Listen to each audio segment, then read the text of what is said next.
So guys, magluto pala tayo ng mabilisang giniling. Saglit lang to guys. Madali lang. Tsaka konti lang kailangan natin.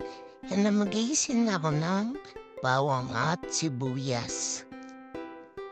Yan. Tapos ilalagay ko na yung giniling na baboy.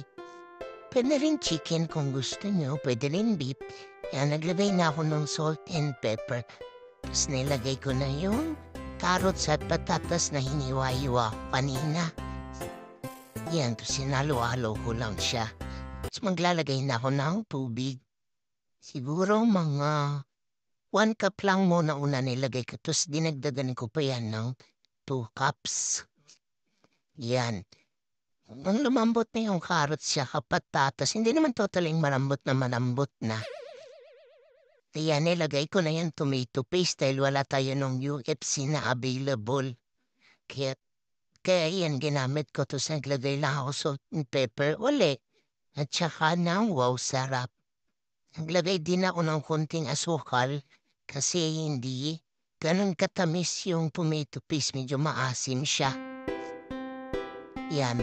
Tapos, lapit na yan maluto. Ayan na.